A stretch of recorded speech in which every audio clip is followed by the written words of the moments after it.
On December 10th, 2008, Bernard Madoff sat in a Manhattan office tower and finally did the arithmetic he had spent decades avoiding.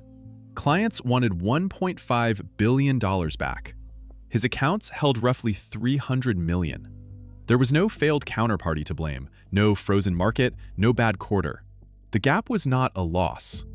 The money had never been there. He told his sons that evening. Federal agents arrested him the next morning. Asked whether any innocent explanation existed, Madoff told them there was none. He had been running a Ponzi scheme. Decades of monthly statements, mailed to universities, pension funds, and charitable foundations, collapsed into that one sentence. By the following summer, he was serving a 150-year sentence, and investigators were still counting the victims. Quiet. Here is why that morning deserves the next 50 minutes. Madoff's failure was not a surprise the way a hurricane is a surprise. It was a surprise the way the end of a countdown surprises someone who stopped watching the clock. The date was uncertain. The outcome never was. Every Ponzi scheme ever run has ended in the same place. It ends there for a reason that has nothing to do with greed, luck, weak regulation, or the intelligence of the person running it.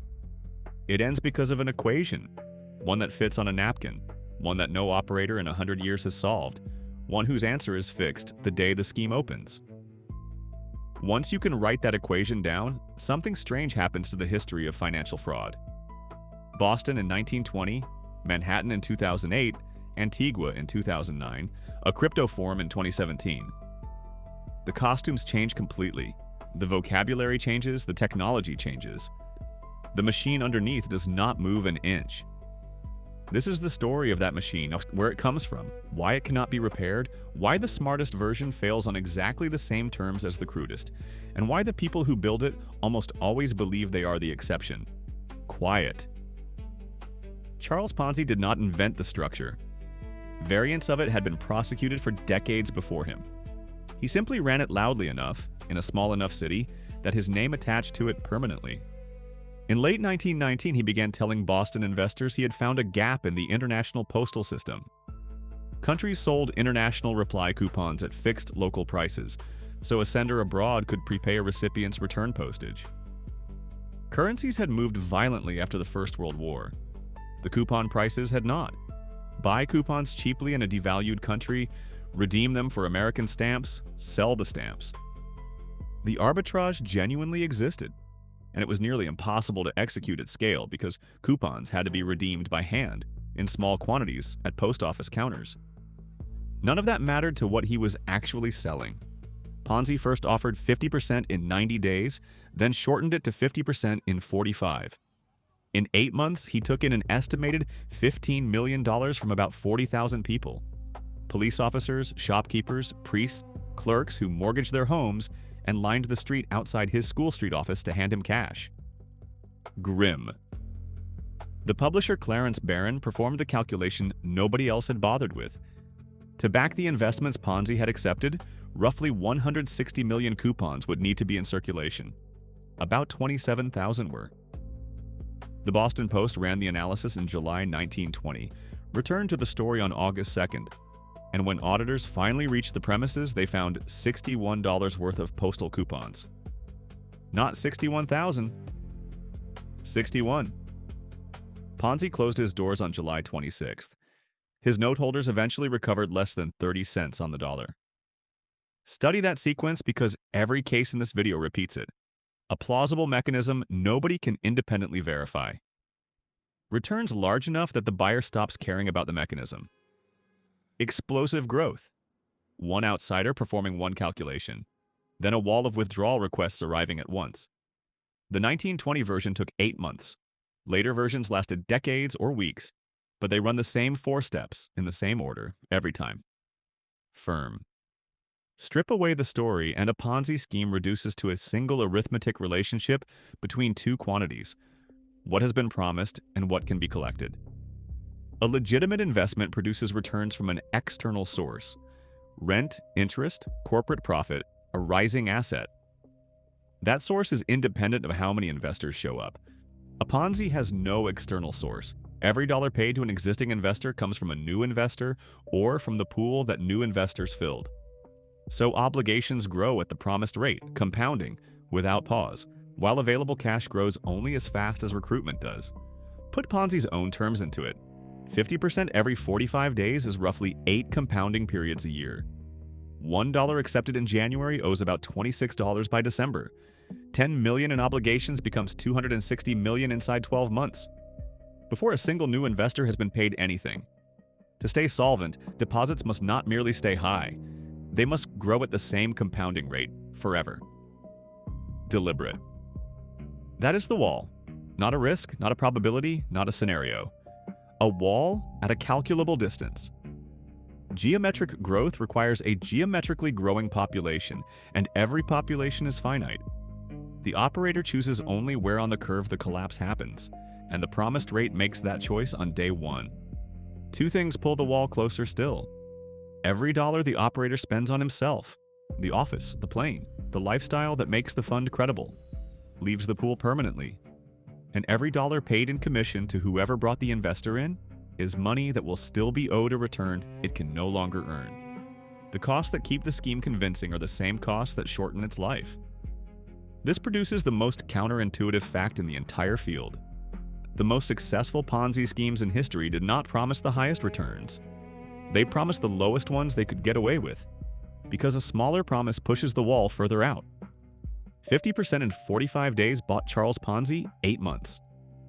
Low double digits a year bought Madoff decades, because at 10%, obligations take about 7 years to double instead of 2 weeks. Same machine, same ending, different gear. Serious operators generally understand the equation. What they misjudge is whether it can be escaped, and structurally the answer is no. There are 4 exits, and all 4 are closed. The first is to make the business partly real. Take the money, actually invest some, let genuine returns close the gap. This fails mechanically. The promised rate is always higher than any achievable rate. That is precisely why investors chose the scheme over a bank.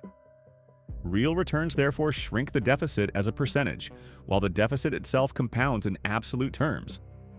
The hole widens even in years when the trading wins. The second is to grow into solvency, raise enough new capital to cover the obligations, then quietly convert into a legitimate fund. This inverts the problem because every new dollar arrives, carrying its own promise attached. Raising money to fill the hole digs the hole deeper and faster. The operator is sprinting toward the wall in order to escape it. The third is to gamble the way out. Take the pooled cash and make a large directional bet, hoping a single win erases years of shortfall. This appears in case after case, and it is where the losses usually accelerate because the size of the required win grows with every month of delay. The fourth is simply to stop paying, freeze withdrawals, restructure, invent a technical reason.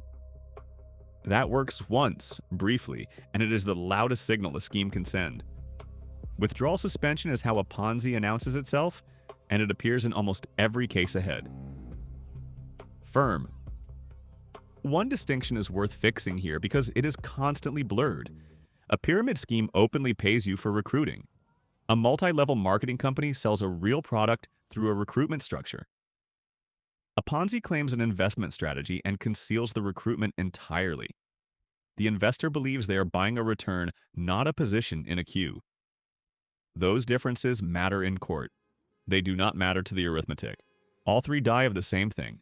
The money can only come from the next person through the door. Quiet.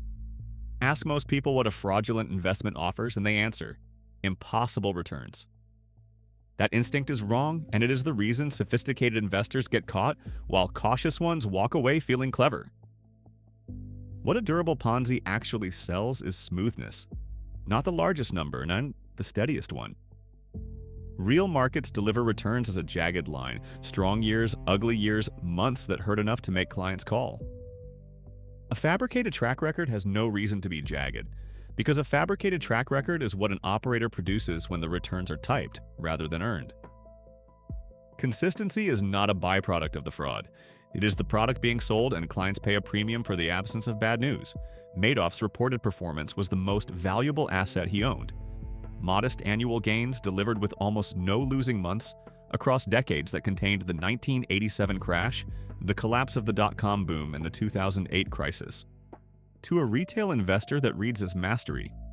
To a professional, it should have read as impossible because the strategy he described, holding blue-chip stocks while using options to cap both upside and downside, has a known signature in violent markets, and his numbers never showed it. That is why the earliest public doubts came from the trade press rather than from any regulator. In 2001, both Marhedge and Barron's published pieces asking how returns could be that consistent.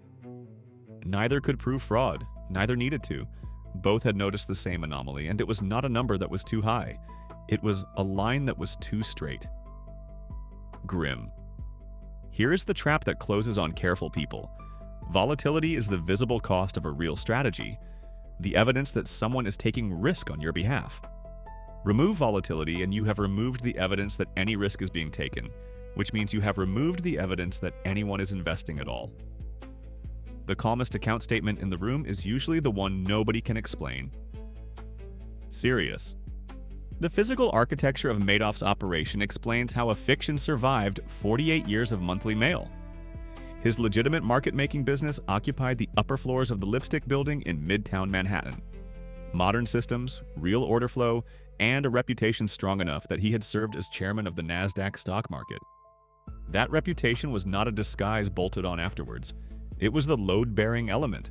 Regulators, journalists, and clients all began from the assumption that a former exchange chairman was the establishment, not a target.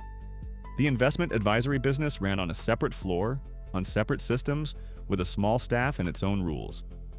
Clients received paper statements listing specific trades at specific prices on specific dates. The trades were selected after the fact. Prosecutors established that staff generated the records from historical price data, choosing entry and exit points that produced whatever return the period was supposed to show. Losing months were inserted deliberately in small doses to make the pattern look human. Now, read the list of people convicted and the nature of the thing becomes clear. 2 computer programmers, George Perez and Jerome O'Hara, went to prison for writing the code that produced those records. 2.5 years each. Annette Bongiorno, who ran the account statements, received 6 years. Madoff's brother Peter received 10. His finance chief, Frank DiPasquale, died before sentencing.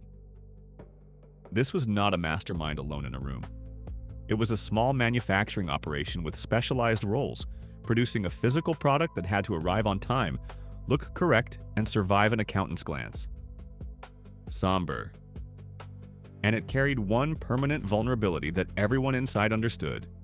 Securities trades in the United States leave records outside the broker's own systems.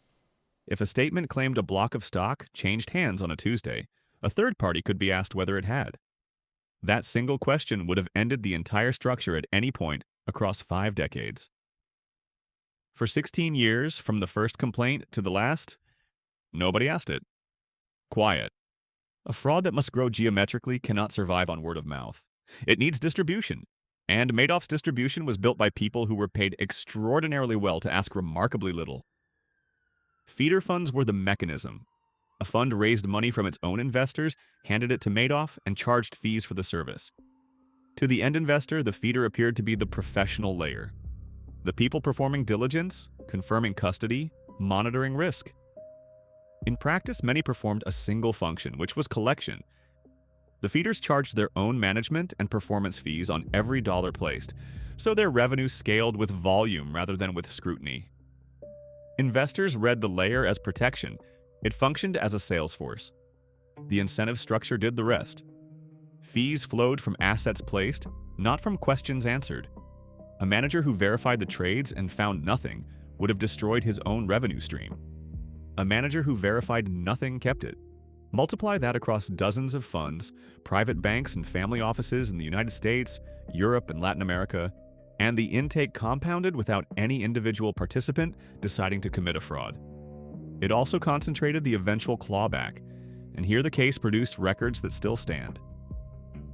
In December 2010, the estate of investor Jeffrey Picower settled with the trustee and federal prosecutors for $7.2 billion. The largest single civil forfeiture in Department of Justice history at the time. Picower was never accused of running the scheme. He had simply withdrawn far more than he deposited. In January 2014, J.P. Morgan Chase, which had banked Madoff's operation for decades, paid $1.7 billion to resolve criminal charges that it failed to maintain an adequate anti-money laundering program, then the largest bank forfeiture ever recorded.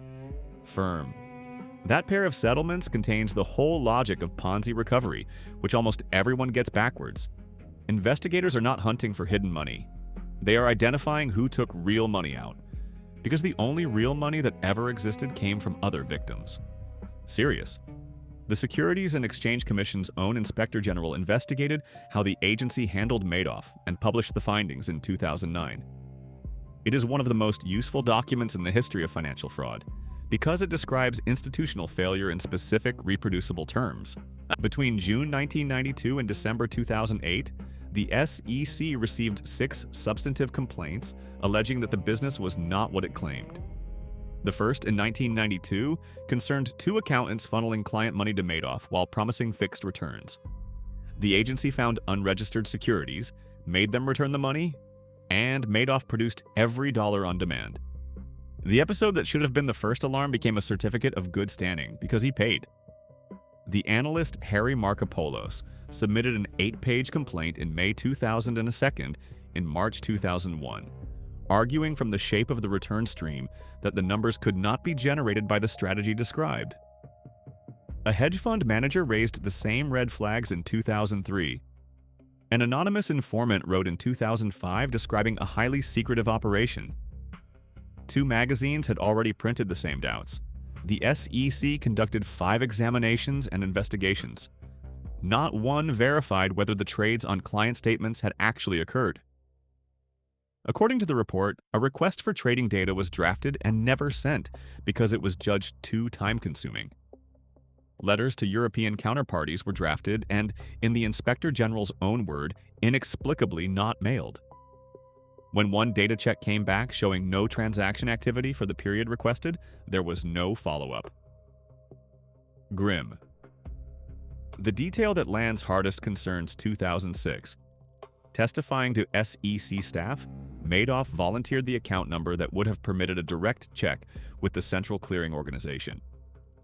The Inspector General concluded that a simple inquiry to any of several third parties would have immediately revealed he was not trading anywhere near the volume he claimed. After the collapse, confirming the fraud took investigators a few days and a phone call. This is what institutional failure actually looks like. Not corruption, not conspiracy, but a chain of individually defensible decisions not to perform the one check that mattered, repeated by different people for 16 years. Somber Ponzi schemes rarely die of investigation. They die of withdrawals, and 2008 produced the largest synchronized demand for cash in modern financial history. Through that autumn, institutions everywhere were selling whatever could be sold to meet obligations somewhere else. Funds of funds faced redemptions from their own clients. Banks pulled credit lines. Wealthy individuals liquidated their most liquid holdings first, and Madoff's fund, which had always paid promptly and never posted a frightening quarter, was among the most liquid-looking assets many of them owned. The reliability that attracted the money made it the first thing sold when the money was needed elsewhere. That demand hit a structure with nothing behind it. No portfolio to liquidate, no positions to unwind, no bad month to endure. Requests for $1.5 billion arrived against roughly $300 million in actual cash. The shortfall was not a liquidity problem, and no amount of time would have solved it. It was the entire fraud, made visible in a single reconciliation. And the order of events inside a collapse is always the same. New deposits slow first, quietly, because the people who would have invested are dealing with problems elsewhere. Redemptions rise at exactly that moment, for exactly the same reason. The 2 curves cross, and everything after the crossing is an operator buying days. Quiet. What followed moved unusually fast for a case of that size. Madoff confessed to his family on December 10, 2008 and was arrested on December 11th. He pleaded guilty on March 12, 2009. No trial, no plea agreement, no cooperation deal. To 11 federal felony counts. On June 29, 2009, a federal judge sentenced him to 150 years, a term chosen to be symbolic rather than survivable. He died in federal custody in April 2021, aged 82. The 2008 crisis did not cause the collapse. It set the date. Had markets stayed calm for another 2 years, the machine would have run another 2 years, and the hole would have been proportionally larger. That pattern holds across nearly every major case in this video. An external shock does not create the failure. It reveals a failure that was already complete, and had been for years. Serious. By November 2008, the account statements Madoff's clients held showed combined balances of roughly $65 billion. That is the figure usually attached to the case. It describes something that did not exist. The $65 billion was cumulative invented profit stacked on top of real deposits over decades. What victims had actually handed over was far smaller. The trustee later put principal losses at approximately $17.3 billion, and much of even that had already been paid back out to other victims as fabricated returns. Two people who deposited identical amounts on the same day could hold wildly different balances years later, determined by nothing but which imaginary trades their statements were assigned.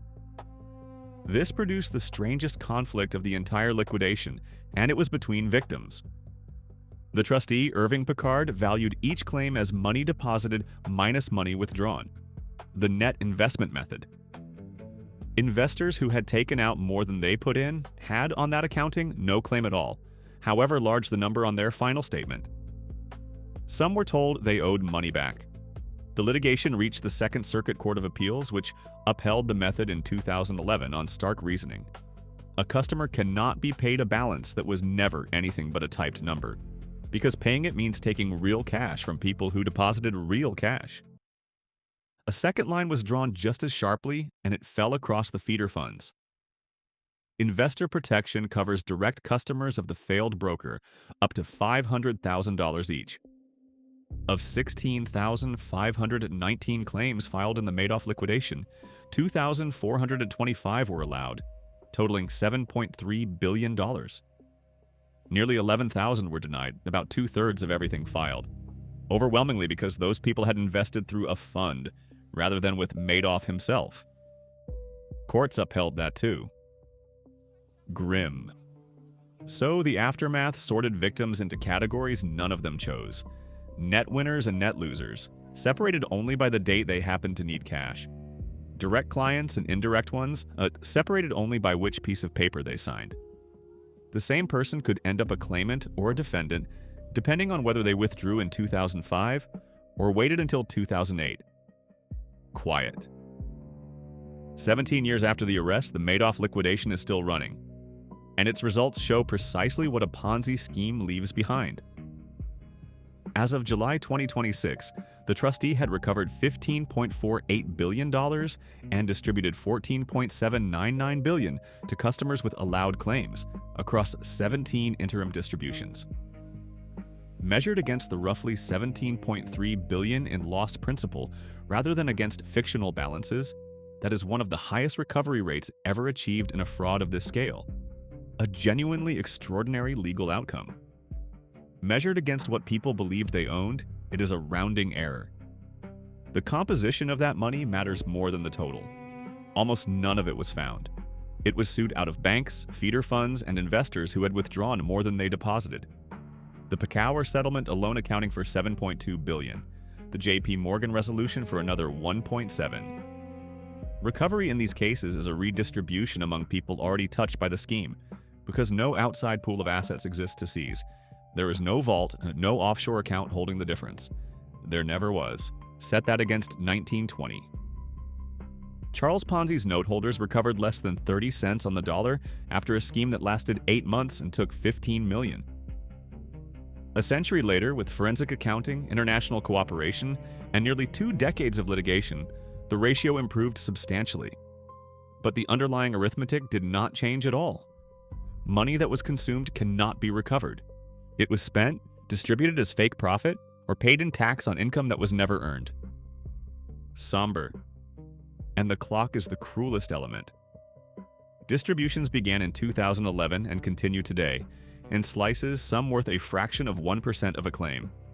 The most recent tranche represented about 1.3%. Victims who were 70 at the time of the collapse are in their late 80s now. Many did not live to receive the payments the courts awarded them, which is its own quiet lesson about what recovery means once a scheme has run for decades. Serious. 10 weeks after Madoff's arrest on February 16, 2009, the SEC filed against a second operation that had been running in parallel, and that had solved a problem Madoff never did. Robert Allen Stanford sold certificates of deposit through Stanford International Bank, chartered in Antigua and Barbuda. The SEC put the fraud at roughly $8 billion, sold to more than 18,000 investors concentrated in Texas, Venezuela, Mexico, and across Latin America. The CDs paid rates consistently above what American banks offered, justified by a claimed portfolio of conservative liquid holdings managed by a global team of analysts. Depositors were not chasing spectacular gains. They were buying a slightly better savings account from what looked like a bank. The offshore charter was the innovation. A certificate of deposit issued in Antigua sat outside American deposit insurance, outside routine American bank examination, and inside a regulatory system in which Stanford was the largest private employer in the country. He had been knighted there in 2006 and poured money into Caribbean cricket. Where Madoff had to fabricate trades that a third party could theoretically verify, Stanford needed only to describe a portfolio held where nobody would look. A jury convicted him in March 2012, and he received 110 years in federal prison. His chief financial officer, James Davis, cooperated and testified that the bank's investment reports were fabricated. The numbers reverse-engineered to match the returns that had already been promised. Antigua stripped the knighthood and lost its largest private employer in a week.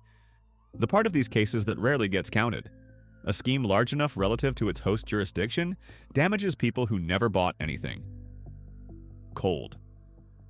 The civil case took 16 years to close.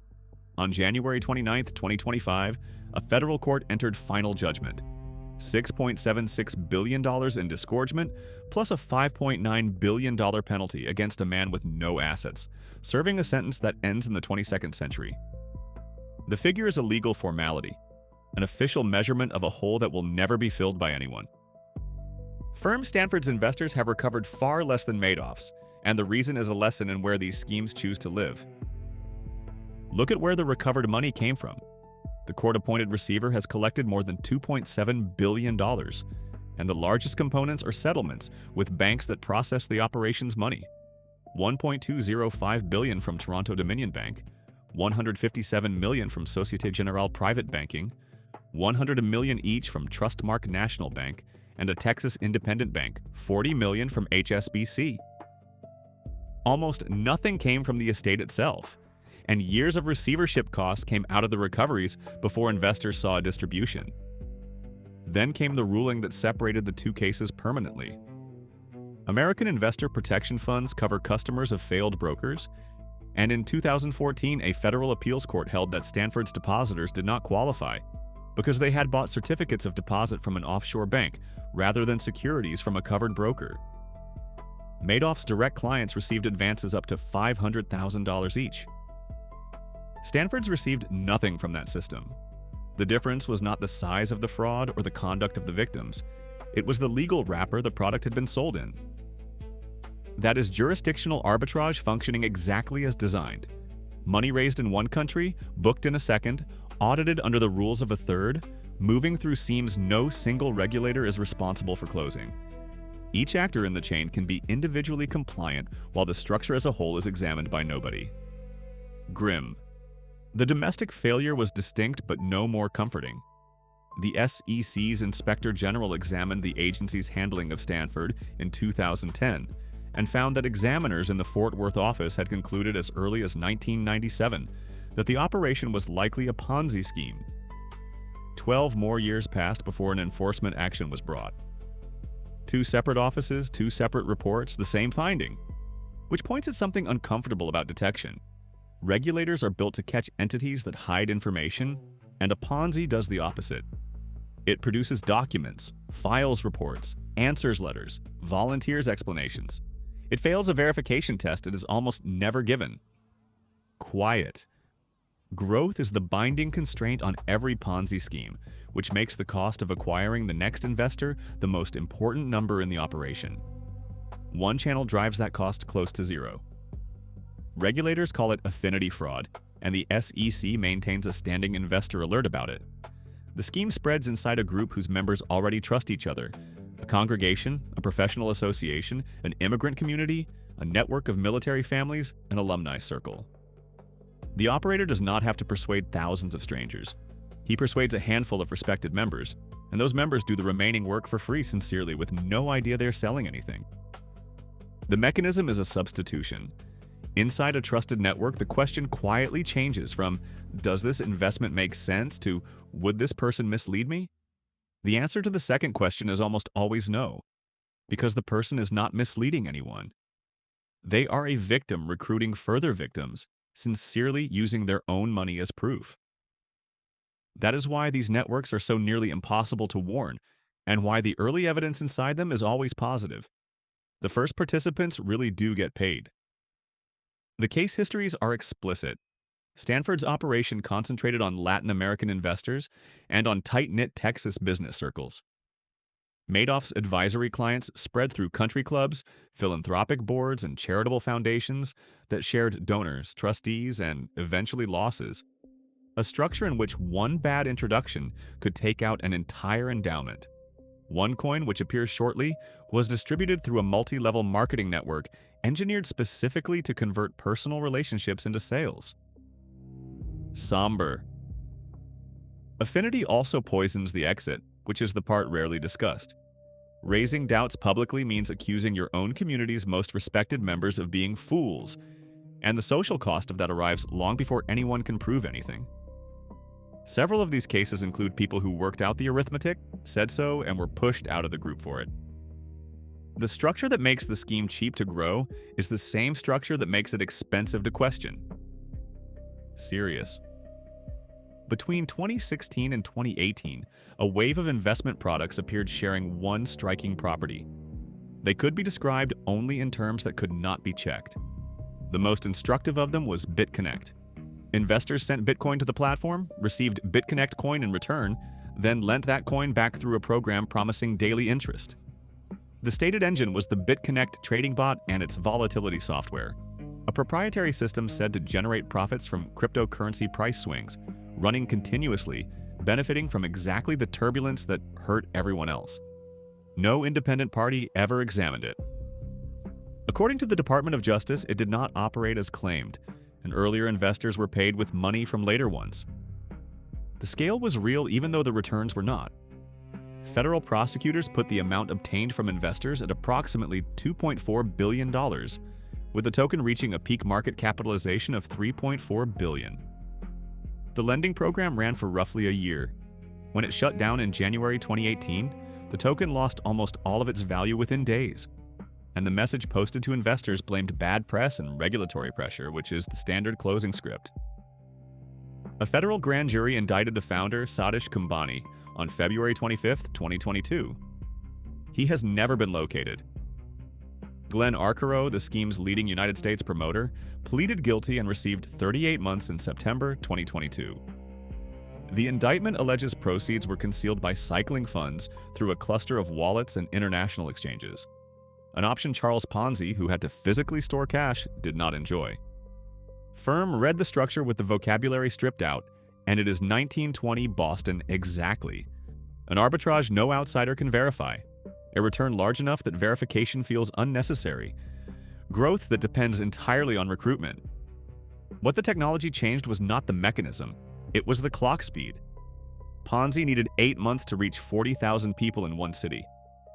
BitConnect reached a global investor base in about a year with no offices, no paper statements, and no postal system to blame for the delay. Quiet. OneCoin is the case that removes the last excuse because it did not merely misrepresent an investment. According to the Department of Justice, there was no product at any layer of it. Marketed from 2014 as a cryptocurrency positioned to overtake Bitcoin, OneCoin was sold worldwide through a multi-level marketing network offering educational packages bundled with tokens. Buyers were told the coins were mined, recorded on a private blockchain, and steadily rising in value. Prosecutors established that no blockchain existed. The price was set by the operators, moving from roughly 50 euro cents to nearly 30 euros over time. A number typed into a database rather than discovered by any market. Court documents state the scheme was conceived as a fraud from day one.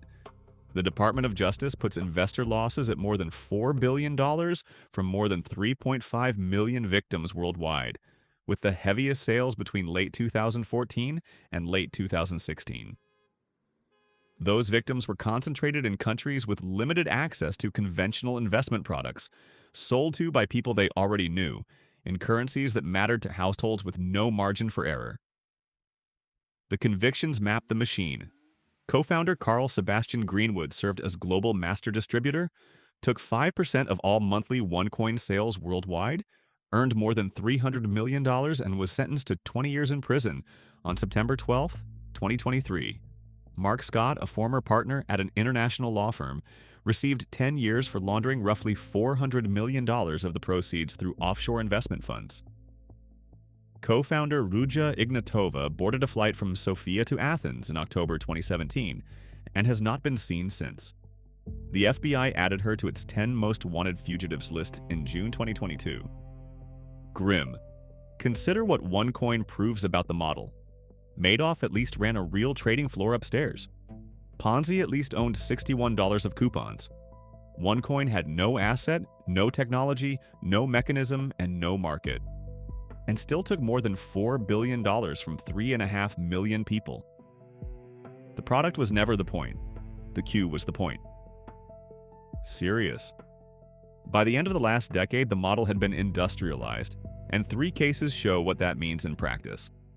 Plus Token presented itself as a cryptocurrency wallet with a high-yield feature, distributed across China, South Korea, and Southeast Asia through a referral structure built into the app itself.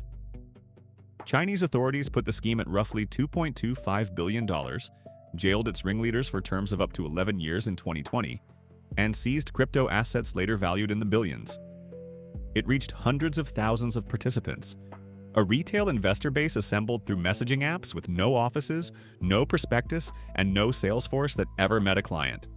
Forsage went further and removed the operator from the transaction.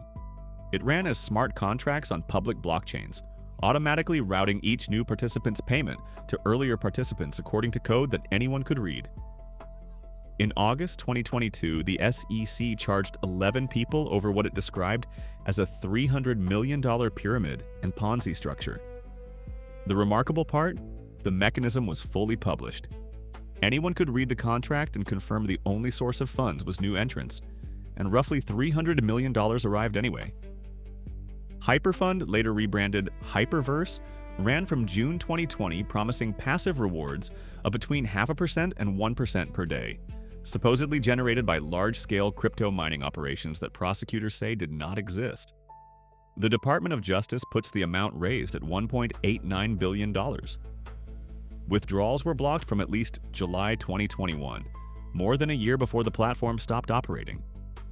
Reporters later established that the man presented to investors as chief executive appeared to be a fabricated persona, played by a hired actor who said afterward he knew nothing of the scheme. Firm run the Hyperfund promise through the equation. 1% per day compounded is roughly 37 times your money in a single year. No asset class, no mining operation, and no trading strategy on Earth produces that.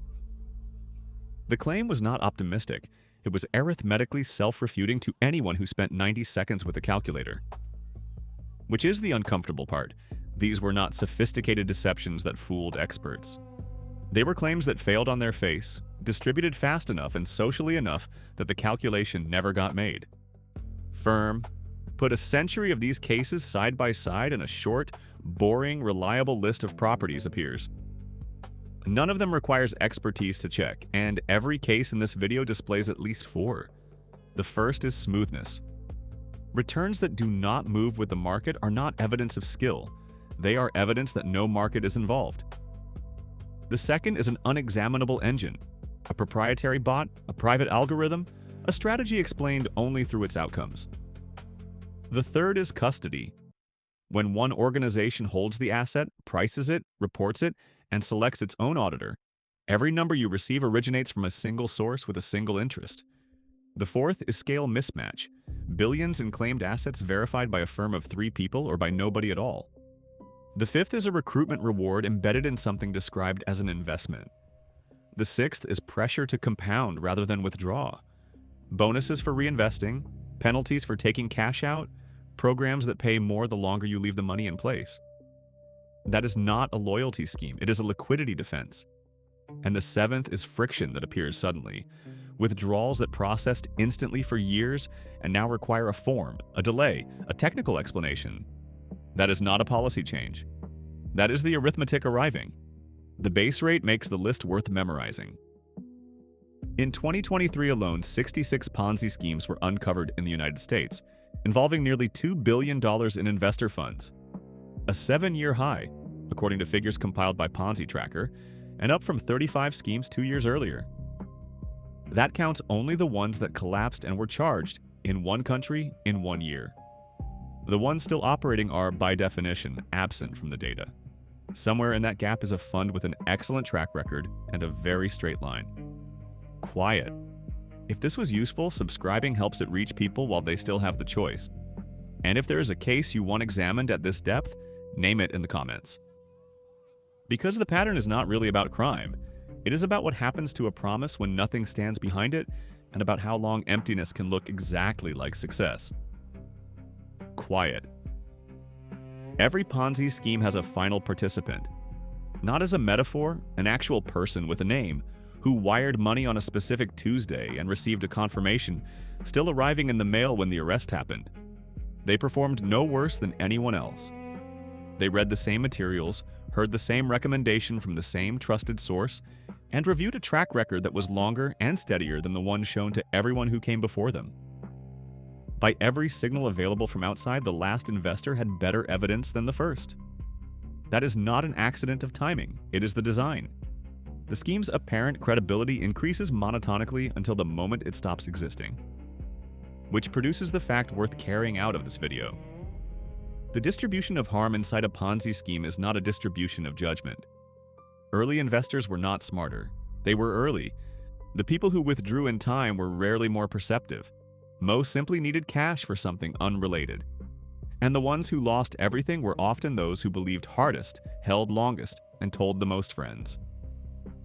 In several of these cases, the people who lost the most had also recruited the most, which meant the collapse cost them their savings and their standing in the same week. Return to that Manhattan office on December 10th, 2008. From outside, nothing that morning looked like the end of a 48-year fraud. The building was the same. The statements were the same. What had changed was that demand for real money finally exceeded the supply of new money, a threshold that was always going to be crossed, on a date nobody involved had ever bothered to calculate. Somber. The equation sat there the whole time, in plain arithmetic, waiting. It never needed a whistleblower, a regulator, or a market crash. Those things only determined when. What determined whether was the promise itself. Pay out more than you take in, and every remaining question is a question about timing. How large the hole grows, how many people join the line, and who is standing at the end of it when the money runs out.